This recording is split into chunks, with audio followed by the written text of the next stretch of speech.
ನಮಸ್ಕಾರ ಸ್ನೇಹಿತರೆ.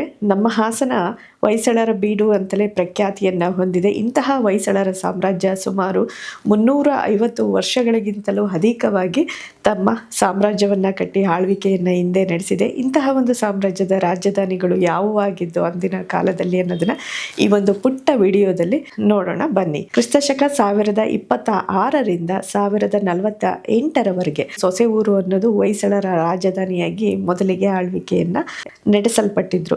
ತದನಂತರ ತಮ್ಮ ಒಂದು ರಾಜಧಾನಿಯನ್ನ ಬೇಲೂರಿಗೆ ಶಿಫ್ಟ್ ಮಾಡ್ತಾರೆ. ಕ್ರಿಸ್ತಶಕ 1048ರಲ್ಲಿ ರೀಸನ್ ಏನು ಅಂತ ಅಂದ್ರೆ, ಯಗಚಿ ನದಿಯ ಒಂದು ದಂಡೆಯಲ್ಲಿ ಇರುತ್ತೆ ಬೇಲೂರು ಪಟ್ಟಣ. ತಮ್ಮ ವ್ಯಾಪಾರ ವಹಿವಾಟುಗಳನ್ನ ನಡೆಸೋದಕ್ಕೆ ಅದೊಂದು ಸೂಕ್ತವಾದಂತಹ ಪ್ಲೇಸ್ ಅಂದ್ಬಿಟ್ಟು ಬೇಲೂರಿಗೆ ತಮ್ಮ ರಾಜಧಾನಿಯನ್ನ ಮೂವ್ ಮಾಡ್ತಾರೆ. ಈ ಒಂದು ಬೇಲೂರಿನಲ್ಲಿ ಕ್ರಿಸ್ತಶಕ 1048ರಿಂದ ಹಿಡಿದು ಕ್ರಿಸ್ತಶಕ 1062ರ ಅವಧಿವರೆಗೆ ಬೇಲೂರನ್ನ ರಾಜಧಾನಿಯನ್ನಾಗಿ ಮಾಡಿಕೊಂಡು ಹೊಯ್ಸಳರು ತಮ್ಮ ಆಳ್ವಿಕೆಯನ್ನ ನಡೆಸ್ತಾರೆ. ಸೊ ಬೇಲೂರಲ್ಲಿ ಸುಮಾರು ವರ್ಷಗಳ ಕಾಲ ಆಳ್ವಿಕೆಯನ್ನ ನಡೆಸಿದ ನಂತರ ಕ್ರಿಸ್ತಶಕ 1062ರಲ್ಲಿ ತಮ್ಮ ರಾಜಧಾನಿಯನ್ನ ಬೇಲೂರಿನಿಂದ ಹಳೆಬೀಡಿಗೆ ಶಿಫ್ಟ್ ಮಾಡ್ತಾರೆ.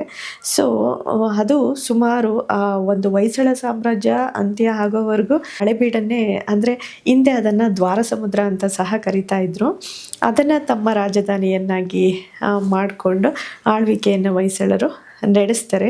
ಮತ್ತೆ ಕ್ರಿಸ್ತಶಕ 1343ರ ಅವಧಿಯಲ್ಲಿ ಹೊಯ್ಸಳರ ದೊರೆಯಾದಂತಹ 3ನೇ ವೀರಬಲ್ಲಾಳ ಯುದ್ಧದಲ್ಲಿ ಅಸುನೀಗ್ತಾನೆ. ಅವನ ಸಾವಿನ ನಂತರ ಹೊಯ್ಸಳ ಸಾಮ್ರಾಜ್ಯ ವಿಜಯನಗರ ಸಾಮ್ರಾಜ್ಯದೊಟ್ಟಿಗೆ ವಿಲೀನಗೊಳ್ಳುತ್ತೆ.